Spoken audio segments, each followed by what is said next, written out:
Hoje eu quero conversar com você sobre como pensar como 1% das pessoas mais ricas. E depois de 10 anos aí estudando sobre dinheiro, comprando livros, cursos, tendo contato com pessoas realmente ricas, eu percebi que existem algumas coisas assim que são comuns e eu também pesquisei algumas ferramentas que vão te ajudar a entender melhor como isso funciona e como aplicar na sua vida. Então, se você já gostou desse vídeo, se inscreve no canal, aproveita para compartilhar com seus amigos e deixar um like, porque me ajuda muito. E na descrição também tem uns links bem interessantes, tá bom? E a primeira coisa aqui é, as pessoas com quem você convive têm um impacto direto em suas crenças, hábitos e percepções do que é possível. E vai cair naquela velha máxima, né? Você é a média das 5 pessoas com quem você mais convive. Por quê? As crenças delas vão moldar o que você acredita de fato, né? Então, se você tá vivendo no meio de um monte de pessoas que não acredita que é possível ser rico de maneira lícita, você nunca vai tentar. Primeiro, porque você vai acreditar que você vai desagradar essas pessoas ou que elas vão ver você de alguma forma, e talvez essa crença esteja tão enraizada que você simplesmente vai descartar essa possibilidade. Se de repente você vive em meio a pessoas que não se preocupam com a saúde, provavelmente você não vai ter um shape legal, você não vai se alimentar de uma forma legal e provavelmente você também vai estar doente. Então, as 5 pessoas com quem você convive, as pessoas no geral com quem você convive, dizem muito sobre quem você é. E eu vi num vídeo de uma gringa uma ferramenta bem legal, um teste bem legal para você ver o que tá te rodeando aí. Então a primeira coisa que você vai fazer é pegar um caderno aí e anotar 5 pessoas com quem você mais convive. Anota aí todos os nomes assim e deixa um espaço porque você vai precisar escrever outras coisas. A partir do momento que você identificou essas 5 pessoas, pense em 5 palavras que descrevam essa pessoa. Ah, que descreve essa pessoa? Fofoqueira, beberrão, é, não tem saúde, não sei, fala mal dos outros, não sei que vai ser, ou então uma pessoa batalhadora, guerreira, tá sempre em movimento. Descreve em 5 palavras essa pessoa, cada uma delas, né? E depois vê quais palavras mais aparecem e porque provavelmente elas estão te influenciando e quando você fizer essa soma de todas, assim, você analisar todas essas 25 palavras que vão ser geradas, né, 5 de cada pessoa, você vai perceber que muitas delas estão influenciando negativamente ou positivamente o que você está vivendo nesse momento. E aí você vai perceber que talvez seja a hora de começar a melhorar o seu círculo, ou então pelo menos se afastar de algumas pessoas, se aproximar mais de outras, ou ainda inserir novas pessoas no seu ciclo para sua influência ficar ainda mais dissolvida ali ou mais forte, né? Pensar nisso daqui, eu fiz isso há um tempo atrás e isso mudou totalmente minha percepção sobre o meu entorno e porque muitos problemas estavam acontecendo na minha vida. 2. Possuir primeiro, gastar depois, né? As pessoas mais ricas, elas priorizam aquisições de ativos que se valorizam antes de gastar passivos que se desvalorizam, né? Então aquela famosa pessoa que aumentou a renda, ela vai gastar o mesmo tanto, né? Isso, eu caí nisso daqui que nem um patinho uma época. Vim de uma família bem pobre, né? E não tinha muitas condições, então quando eu comecei a ganhar mais, eu comecei a querer ir em restaurante que o restaurante de rico, muitas vezes, assim, né? Sei uma vez ou outra, não tem problema nenhum, mas queria estar lá todo fim de semana. Eu comecei a comprar umas coisas totalmente diferentes e eu comecei a reparar que, basicamente, eu estava gastando muito mais do que eu recebia, né? E aquilo ali ia gerar um problema. Por que que eu vivia antes com uma certa faixa e agora que eu tenho 5, 6, 7, 10 vezes mais dinheiro, eu ainda estou passando apertado e estou ficando sem dinheiro no final do mês? É lógico que tem muito de uma mentalidade de merecimento, mas também tem um pouquinho de descontrole, né? Então, quando você tem essa coisa de pensar primeiro no seu patrimônio líquido, né, que são os seus ativos menos os seus passivos, eu expliquei melhor nesse vídeo aqui, depois você vai lá para ver. Você começa a construir, começa a investir, criar sua reserva de emergência, fazer seus investimentos, investir no seu negócio ou na sua carreira, você vai ver que a construção da riqueza vai ficar cada vez maior. Então, antes você precisava de X para poder viver um estilo de vida, aí você muitas vezes aumentou a renda e manteve aquele estilo de vida, você vai perceber que em pouco tempo a sua renda ainda vai estar maior e você vai poder subir esse estilo de vida com segurança. Isso daqui é muito comum em pessoas ricas, inclusive a maioria das pessoas ricas que eu conheço, você olharia ela na rua e falaria que ela é uma pessoa de classe média comum, sabe? Você não falaria que ela era totalmente rica, como a gente vê esses caras aqui do nada comprou um Porsche, alugou uma casa, não sei o que lá num Alphaville da vida aí, não. Simplesmente elas estão com um carro que atende elas, né? Com uma casa que atende elas e vivendo uma vida que é, não tem nada de exagero. É lógico, eu gosto de carro, Marcelo, beleza, mas você tem que ter uma renda para manter. Porque quando, por exemplo, você compra um carro, você sobe muito ativo. Aí você começa a empatar com a sua própria renda e isso é um problema. 3. Seja obcecado com a ideia de enriquecer, né? É uma palavra forte quando a gente fala sobre obcecado, né? Mas aqui eu até coloquei uma frase interessante aqui, que é: o sucesso financeiro vem do desejo ardente e uma paixão por criar riqueza. E quando a gente fala de riqueza, não é só dinheiro, né? É a gente conseguir fazer o que a gente gosta com uma certa liberdade e que traga uma rentabilidade. Mas, de uma certa forma, tudo que a gente quer mudar assim drasticamente na nossa vida, a gente precisa pôr pressão. Então, se você é pobre, você precisa pôr pressão naquela área para poder enriquecer. Se você tem um shape ruim, você precisa pôr pressão naquela área por um momento para você enriquecer. E as pessoas que normalmente são mais ricas que eu conheço, elas têm um quê de gostar do que fazem e ser obcecados por aquilo. E automaticamente aquilo é rentável. O fato delas gostarem, trabalharem muito naquilo, serem obcecadas por aquilo, faz com que o dinheiro entre. E muitas das vezes elas não fazem pelo dinheiro, e sim pelo desafio, pelo, pelo projeto, por construir alguma coisa grande. Então, se você tem isso daí, que você consegue ser obcecado, provavelmente a rentabilidade financeira vem com o tempo se você for inteligente, certo? Então, interessante, você começa a estudar mais, começa a apostar mais, começa a trabalhar mais por aquilo. E é lógico que a gente tem que entender que obsessão é diferente de ganância, né? Porque a gente precisa ter obsessão, né? Ou seja, é sempre querer mais, sempre querer crescer e tudo mais. Porém, se a gente for ganancioso, a gente tende a arriscar demais e perder em coisas que não devia ter perdido, né? Então a gente sempre tem que andar nessa margem de segurança para evitar a ganância, porque a ganância sempre vai ser um problema e vai fazer a gente ter cometer erros que vão tirar o nosso patrimônio, nossa tranquilidade. Inclusive, se você está precisando de uma renda extra, tem um e-book aqui que eu preparei bem legal, que eu dou umas dicas bem interessantes de coisas que eu fiz e que outras pessoas fizeram, que muitas vezes elas conseguiram até começar a usar isso como renda principal e criaram seu próprio negócio, tá bom? Então, clica aí se você está precisando de uma renda extra. Número 4. Planejar bem, agir rápido. Existem 3 tipos de pessoas que querem ficar ricas. As pessoas que planejam demais e sempre estão no campo das ideias.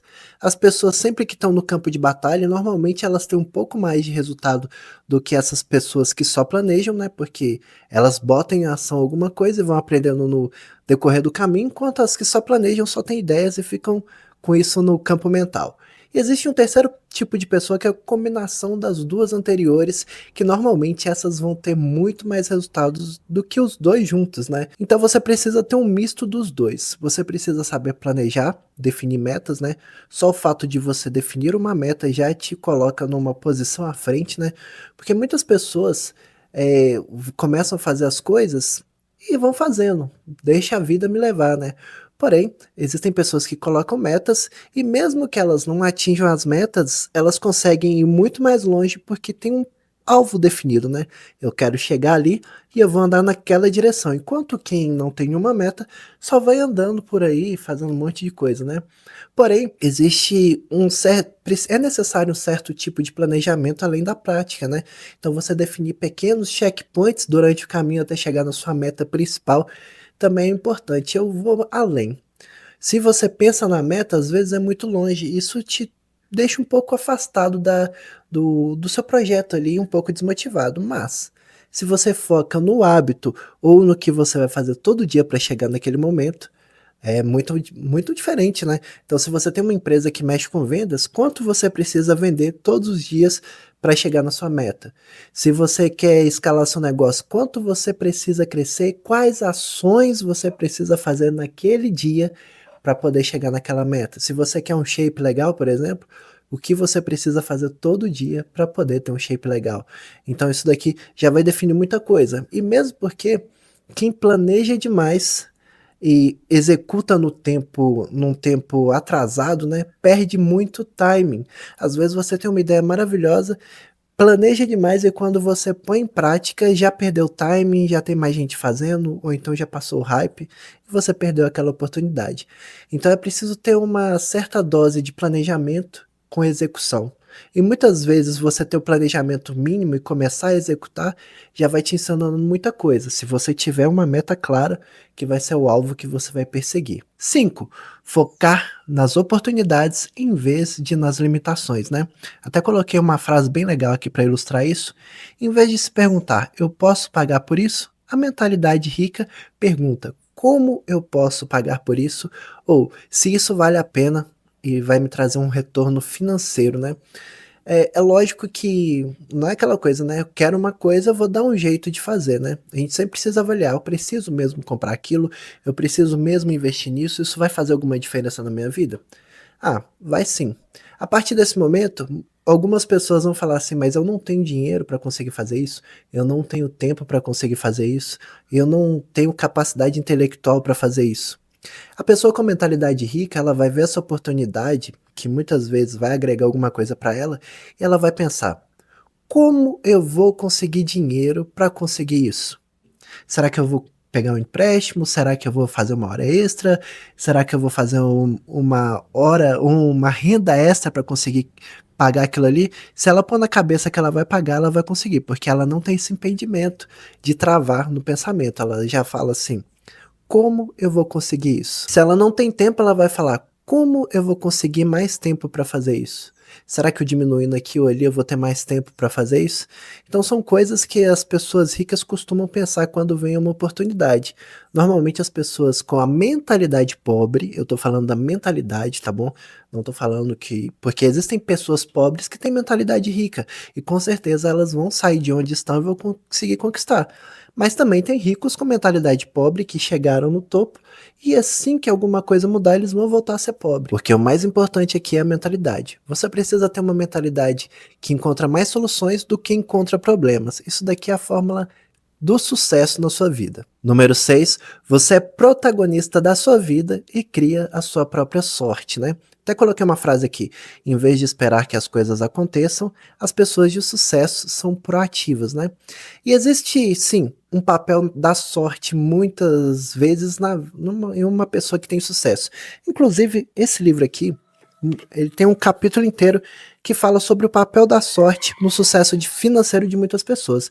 Eu recomendo muito que você leia ele, porque é basicamente a bíblia da psicologia financeira. Eu deixei o link aqui para você comprar na Amazon, é baratinho, compra aí, você vai gostar muito. A leitura desse livro aqui vai te agregar muita coisa, tá bom?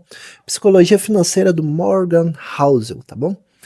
E nesse capítulo desse livro fala o seguinte: que sim, existem muitas coisas que favorecem com que pessoas fiquem bilionárias, milionárias, né? Por exemplo, Bill Gates era uma das únicas pessoas do planeta que tinha oportunidade de estudar numa escola que tinha um computador na época. Isso favoreceu muito que ele criasse a Microsoft e tivesse tanto sucesso financeiro com o tempo. Porém, quando a gente vai analisar uma pessoa normal, né?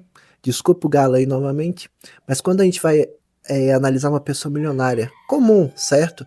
Ou até bilionários, você vai reparar, principalmente no livro fala sobre investidores, você vai reparar que eles colecionam uma porrada de erros para ter um acerto. Então, um acerto, dois acertos deles deixaram eles milionários nos investimentos, nos negócios. Enquanto tem muita pessoa pensando a primeira derrota que ela teve, o primeiro investimento ruim, ela desiste. Essas pessoas não. Elas começam a fazer vários investimentos e um deles dá certo. É o que acontece, por exemplo, no Shark Tank, ou quando uma pessoa é investidor anjo, né? A maioria das startups quebra logo no início, mas as que dão certo viram, sei lá, um Nubank da vida, certo? E se você conseguiu entrar nessa janela aí de investir no Nubank lá no começo, imagina o potencial bilionário que você tem. E muitas das vezes é assim, né? Por exemplo, eu trabalho muito com YouTube. Eu tenho esse canal e alguns outros. E quando a gente vai analisar, sei lá, no meu maior canal, a cada, sei lá, 20 vídeos, 25 vídeos, eu acerto um. só que esse um vale a pena. Assim como esse canal tá começando agora. Eu já acertei um vídeo que já colocou ele um pouco melhor, mas se eu acertar um único vídeo que vai viralizar e vai trazer mais pessoas, já valeu todos os outros 50 que eu coloquei nesse canal, entendeu? Igual nesse canal maior que eu tenho. Eu postei por 6 meses e um vídeo fez com que eu atingisse todas as metas e batesse a maioria dos números que estão lá hoje. É lógico que depois, com o tempo, eu fui acertando mais vídeos, mas até hoje, esse é o vídeo que ainda faz total diferença. Então veja que muitas das vezes você só precisa insistir, porque vários fracassos vão te trazer um sucesso que vai valer a pena todo o estresse que você passou e toda a frustração dos outros fracassos. E se 1% aqui de todas as 100 coisas que você fez mudam a sua vida. E é muito isso que essas pessoas mais ricas pensam. Elas têm uma certa tendência a ser mais aceitáveis com risco. É lógico, não é um risco irresponsável. Elas avaliam, veem que aquilo tem uma oportunidade e entram, mesmo sabendo que também tem uma oportunidade de dar errado. 7. Construir renda que não dependa de você. Todas as pessoas que são ricas, não precisam nem ser 1% mais rico, né? Elas têm rendas passivas, seja que vem de investimento, sei lá, um fundo imobiliário, uma empresa que paga dividendo, ou de repente uma renda fixa, mesmo porque eles têm acesso a investimentos que a gente não tem acesso, né? Seja de repente de um, alguma coisa, por exemplo, o Peter Jordan é muito bom em fazer isso, o cara do Ei Nerd, né? Ele normalmente ele funda uma empresa, coloca um gerente lá e deixa ela tocando sozinha. Foi assim com várias empresas que ele tem, né? Então, o eShorts que ele criou funciona assim. O Cifras.com funciona assim. O Enerd está caminhando para isso. Em vários canais que ele coloca, então ele funda uma empresa em cima de alguma coisa, coloca um CEO lá que vai tocar e ele só acompanha o dinheiro que está entrando, ele é a esposa dele. Eu, por exemplo, eu tenho alguns canais. E esses canais me dão renda passiva. Por exemplo, eu tô aqui, provavelmente alguém no mundo tá assistindo um desses canais e a visualização dele tá contando alguns centavos de dólar para mim, né? Na verdade, menos de centavos de dólar, mas conta 1000 visualizações, né? Cada 1000 visualizações eu ganho ali $2, né? E eu tô parado aqui. Meu vídeo tá trabalhando para mim. Mesmo porque a maioria dos meus vídeos eu vendo alguma coisa. Por exemplo, aqui eu já vendi o e-book e já vendi o livro. Então, se esse vídeo aqui cair numa pesquisa orgânica, é como se eu tivesse um vendedor o tempo todo vendendo esses dois materiais para mim, além da monetização que eu posso gerar aqui. Então, quanto mais rendas passivas, quanto mais rendas passivas você tiver, rendas que você não precisa trabalhar para trazer para você aquilo ali, mais você vai ter tranquilidade de vida, né? Se de repente um dia você parar de trabalhar, tá tudo trabalhando para você, o dinheiro tá trabalhando para você, o que você fez já está trabalhando para você. Isso daqui é uma coisa muito legal. Inclusive, aqui na descrição tem vários links legais para você que está um pouco mais interessado nesse assunto, quer fazer uma renda extra, ou quer entender um pouco mais sobre a psicologia financeira, tá bom? Eu queria saber de você, alguma coisa que te ajudou? Já pensa em alguma dessas coisas? Já conseguiu alguma coisa do tipo? Comenta aí, vamos conversar, vamos trocar uma ideia. E se inscreve no canal. Aproveita para deixar um like e compartilhar com seus amigos, porque isso me ajuda muito, tá bom? Muito obrigado por tudo e falou!